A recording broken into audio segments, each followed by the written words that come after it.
Programa Mercado e Ação retorna no seu segundo bloco com a doutora Lígia Neri, coaching, enfim, fizemos todo um perfil no início que está enriquecendo o nosso programa hoje de uma maneira muito legal. Nós tínhamos combinado uma pauta e acabamos que a conversa estava tão boa nesse primeiro bloco que não entramos na pauta ainda. Mas agora vamos à primeira pergunta que nós tínhamos discutido antes, que é o impacto do cenário político-econômico nas carreiras das pessoas. Isso faz com que certa fragilidade fique mais exposta, né?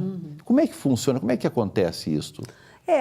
Nós vivemos um momento das crises, não é a primeira, né? Nós falamos, eu tenho 35 anos de trabalho, não é a primeira e não será a última, né? Que eu certamente vou estar presente. E não muda esse cenário, né? O que a gente sabe hoje é que essas posições que estão sendo abduzidas do mercado agora, elas não tendem a voltar ao seu formato natural. Mais do que antes, e isso deve acontecer. Nós estamos vivendo uma grande transformação e que deve ir para os livros, como marcador de uma transformação do mercado do trabalho. Uma divisória. Uma divisória.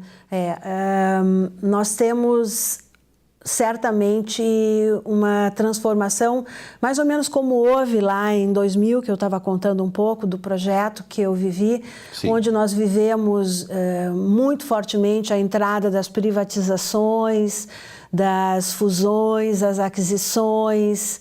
E isso transformou bastante, exigindo dos profissionais a saída da carreira tradicional, onde ele entregava às organizações um trabalho competente, um trabalho dedicado, e a empresa, o chamava, o guindava a posições mais elevadas, a posições de maior responsabilidade, de maior demanda, e hierarquicamente ele ia crescendo e assumindo essas posições. Saiu-se, então, da chamada carreira tradicional, porque se chamou, academicamente, de carreira proteana, que vem do deus Proteus, que é o deus que tem como característica aquele que transforma o seu corpo de acordo com a sua vontade. Traduzindo isso, né, essa cultura um pouco inútil, quer dizer que nós precisamos, naquele momento, começar a assumir a maior responsabilidade pela nossa carreira. Nós precisávamos ser protagonistas dos nossos talentos, dos nossos desejos, das nossas ações em prol da nossa trabalhabilidade. Sim. Né? E com isso, chamando o autoconhecimento, as nossas ações de rede, de relacionamento, a inteligência para a gestão das nossas transições. Né? E isso agora está muito acelerado. Nós temos visto muito a visão do profissional, o ambiente do profissional.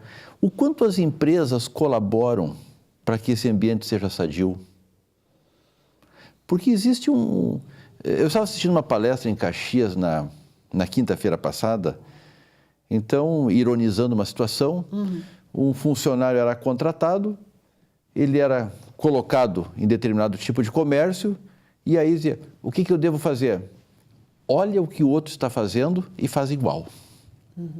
Ou seja, te vira. Eu que sou o dono não consigo te ensinar, ou não quero te ensinar.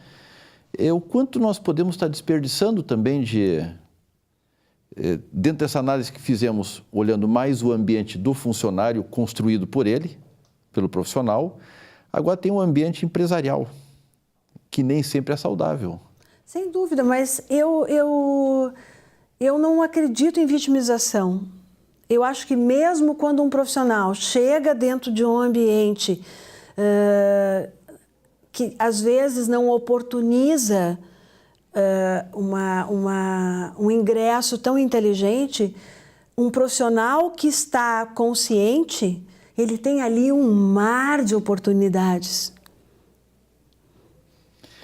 para poder realizar coisas e tomar para si com mais inteligência organização de processos, de metodologias de trabalho, organizar esse ambiente. Como a gente diz assim de maneira bem grosseira, numa cerca cheia de pepinos dá muita salada. Então, às vezes, ali... Mas o quanto um profissional desses consegue interferir numa mentalidade empresarial? Nem sempre consegue. Nem sempre, né? Nem sempre consegue. É uma dificuldade muito grande. Sim, São empresas que tendem fadadas a desaparecer. A desaparecer. A demanda e a velocidade é exponencial, né? De inteligência também organizacional. E aí vem uma outra pergunta. O quanto uma empresa está preparada para o crescimento do seu profissional? Eu vejo em muitas medo. Alguém que está crescendo quer o meu lugar, eu vou boicotar ele. Alguém quer conhecer os meus clientes para se tornar meu concorrente, eu vou boicotar. Isso também está fadado Mas é a muito levar forte ao isso. falecimento. Hoje, uma empresa que realmente tem futuro, um gestor que realmente tem futuro, é aquele que tem a consciência de trazer para a sua equipe pessoas diferentes dele e melhores do que ele. Porque assim ele consegue somar. Se ele trouxer pessoas piores por medo de crescimento e iguais, o que ele vai agregar? Nada. Nada. E as transformações de mercado, as nossas crises, essas situações todas que estão acontecendo em velocidade exponencial. Não é? É uma velocidade realmente muito maior do que acontecia antes. Então, isso vai passar voando e vai pegá-lo no contrapé. Qual é o comportamento que a gente deve ter com esse cenário? Falamos todo esse cenário político-econômico de agora, né? Qual é o comportamento que um profissional deve ter nesse momento? Eu acho que, como cidadão, como pessoa, eu como mãe, como vizinha, eu acho que as coisas são mais simples, elas são extremamente complexas, e nisso eu trago um paradoxo. Se a gente assiste hoje os noticiários, as questões éticas, os problemas empresariais, a própria crise, a gente não tem vontade. Eu não falo nem as pessoas que estão em crise profissional, ninguém tem vontade de sair de casa e nem da cama. Então, o que eu penso e o que eu acho que é essencial é que cada um de nós consiga estabelecer um procedimento para si aonde a nossa mão alcança. E que a gente consiga assumir um compromisso até onde a nossa mão alcança, como nós dois estamos fazendo aqui, no 20 de setembro, conversando sobre essas coisas, levando alguma missão, levando alguma mensagem, levando algum insight, alguma coisa que possa tocar as pessoas e fazer com que, de alguma maneira, concordando ou não concordando com o que a gente está trazendo aqui no programa, as pessoas possam se sentir tocadas e que possam amanhã, hoje mesmo, ter um dia diferente. Possam refletir. Possam refletir. E que a gente possa fazer alguma coisa dentro do nosso espectro.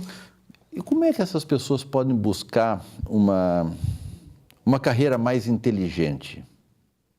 Nós falamos antes de carreira inteligente, carreira competitiva. Como é que caminho esse profissional deve Muito autoconhecimento, muito autoconhecimento. E o que é autoconhecimento? Autoconhecimento é buscar feedback das pessoas, porque normalmente a gente é muito bom e ruim pela mesma coisa, né? Então, uma pessoa que é muito forte, é muito determinada, ela também às vezes atropela. Então, é poder ter uma visão de si mesmo e poder interferir no seu próprio comportamento. Poder tirar a emoção e deixar de ser refém de si mesmo. Eu estava vendo o filme do Mandela, teve ali uma repetição, e quando ele diz, eu sou senhor do meu destino, né? Então, ele foi preso e tudo indicava que ali ele ia ter muita raiva de si mesmo, muita raiva daquele contexto todo do apartheid, que ele ia sair com muito ódio e retribuir com ódio. E ele disse, não. Eu fiquei aqui preso todos esses anos e o que eu vou fazer é paz. Ele não demitiu os brancos que trabalhavam dentro do... Os algozes. Os algozes. Ele puxou para que trabalhassem junto, fazendo um comportamento diferente, assim. Então, eu acredito nesse caminho. Qual é o próximo passo? Estamos no meio de uma situação... A economia está pegando fogo, a questão política está pegando fogo, está todo mundo com medo, a sociedade está com medo, os profissionais estão com medo, tem uma insegurança bastante grande. Qual é o próximo passo desse? Sempre existe em qualquer situação oportunidade.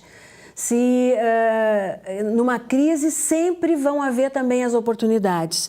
E nós temos que olhar não só quando a gente está no corredor, que a gente administra a gestão de transição, a gente diz que a gente está num corredor. Né? No corredor tem portas, que a gente querer estar no emprego, estar desempregado e querer entrar em outro igual.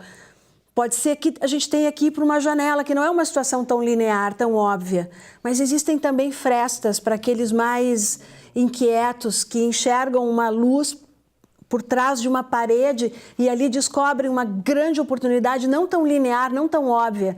Aí eles pegam realmente um porrete, quebram aquela parede e descobrem ali um novo universo para trabalhar e colocar os seus talentos e usar aquilo que faz o seu corpo vibrar. Sempre vai haver espaço para aquilo que faz o nosso corpo vibrar. Lígia, não vai ser possível terminar o nosso assunto hoje, o programa terminou. Tu continua aqui, nós vamos gravar já o primeiro bloco do programa que vem. Vai continuar contigo, vamos continuar a gravação porque o assunto está fantástico. Agradecemos a audiência.